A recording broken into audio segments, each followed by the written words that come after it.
Hi అండి, welcome to my channel. నేను మీ శ్రావణి. ఎలా ఉన్నారు అందరూ? నేనైతే చాలా చాలా బాగున్నాను. మీరు కూడా బాగుండాలని కోరుకుంటున్నాను. ఇవాళ అయితే నేను ఈ రెసిపీ అయితే మా అమ్మమ్మ చేసేదండి. మనకైతే అంటే చేనులో పచ్చిశనక్కాయలు వచ్చినప్పుడు అయితే ఆ టైంలో చేసేవాళ్ళు.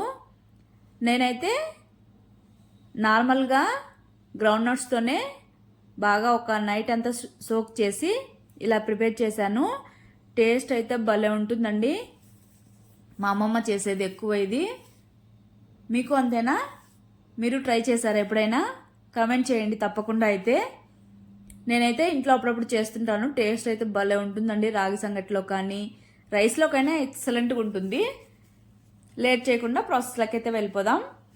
ముందుగా అయితే నైట్ అంతా గ్రౌండ్ నట్స్ని సోక్ చేసి పక్కన పెట్టుకోవాలి.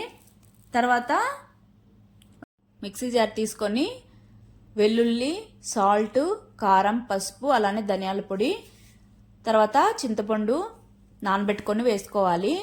వేసుకొని ఇలాగా కొద్దిగా వాటర్ యాడ్ చేసుకొని మెత్తడి పేస్ట్ లాగా మిక్సీ పట్టుకోవాలి.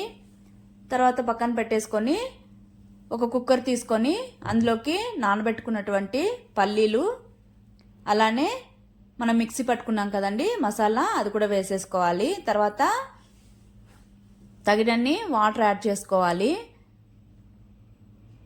యాడ్ చేసుకున్న తర్వాత ఈ మసాలా అంతా బాగా మిక్స్ చేసేసుకొని తర్వాత ఇక్కడ వచ్చేసి హాఫ్ స్పూన్ అలాగా మెంతి పౌడర్ వేసుకుంటున్నానండి. ఇదైతే ఖచ్చితంగా ఈ కర్రీకి వేస్తేనే టేస్ట్ బాగుంటుంది. వేయించుకొని పౌడర్ చేసుకున్నటువంటిది వేసుకున్న తర్వాత ఒకసారి బాగా మిక్స్ చేసేసుకొని కుక్కర్ మూత పెట్టుకొని మీడియం ఫ్లేమ్లో ఒక 5 to 6 విజిల్స్ అయినా రావాలి. పల్లీలు బాగా సాఫ్ట్గా కుక్ అయిపోవాలి, బాగుంటుంది టేస్ట్. తర్వాత విజిల్స్ వచ్చాక స్టవ్ ఆపేసి పక్కన పెట్టేసుకోవాలి. తర్వాత ఒక 2 స్పూన్స్ అలాగా రైస్ నానబెట్టుకోవాలండి. మనం కర్రీ చేయడం స్టార్ట్ చేసినప్పుడు నానబెట్టుకున్నాం అనుకోండి, నానిపోతాయి. తర్వాత మిక్సీ జార్లు తీసుకొని అది బాగా పేస్ట్ లాగా సాఫ్ట్గా మిక్సీ పట్టుకోవాలి. మిక్సీ పట్టుకొని ఒక బౌల్లో తీసి పక్కన పెట్టేసుకోవాలి. అంటే కర్రీ అనేది కన్సిస్టెన్సీ థిక్గా ఉండటానికి ఈ బియ్యపిండి అనేది యాడ్ చేస్తాము. టేస్ట్ కూడా బాగుంటుంది.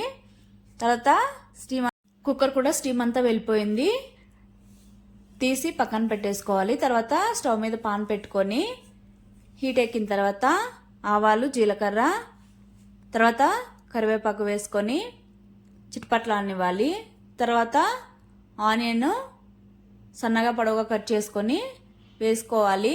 తర్వాత ఇదైతే మంచిగా బ్రౌన్ కలర్ వచ్చేంత వరకు ఫ్రై చేసుకోవాలి.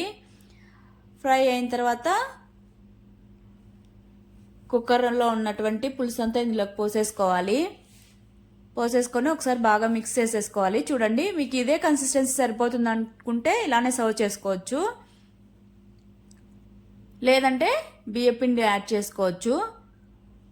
ఇలాగా కొద్దిగా బాయిల్ అయిన తర్వాత స్టవ్ సిమ్లో పెట్టుకొని ఇలాగా బియ్యపిండి ఒక 3 స్పూన్స్ యాడ్ చేసుకుంటే సరిపోతుందండి, ఎక్కువ అవసరం లేదు. స్టవ్ ఎందుకు సిమ్లో పెట్టాలంటే హై ఫ్లేమ్లో పెట్టామనుకోండి ఈ బియ్యపిండి వేసినప్పుడు ఉండలు కట్టేస్తుంది. సో అందుకని సిమ్లో పెట్టుకొని వేసుకొని మిక్స్ చేసేసుకున్న తర్వాత మరి స్టవ్ అనేది మీడియం ఫ్లేమ్లోకి టర్న్ చేసుకోవచ్చు. తర్వాత మూత పెట్టుకొని బాగా ఇలాగా మరగనివ్వాలి ఒక 2 minutes. తర్వాత కొద్దిగా కొత్తిమీర వేసేసుకొని ఒకసారి మిక్స్ చేసేసుకొని బాగా అంతే సర్వ్ చేసేసుకోవడమే. వేడివేడి అన్నంలోకి అయితే మరీ సూపర్గా ఉంటుందండి. రాగి సంగటిలో కూడా చూడండి, కన్సిస్టెన్సీ కొద్దిగా థిక్గా ఉంది కదా, మరీ థిక్గా ఉన్నా కూడా బాగోదండి టేస్ట్. ఇలా ఉంటే సరిపోతుంది.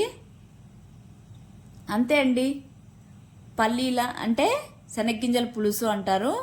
సూపర్ అండి, ఎమ్మీ టేస్ట్ అండి. తప్పకుండా అయితే ట్రై చేసి మీకు ఎలా వచ్చిందో కామెంట్ చేయండి. Okay, bye.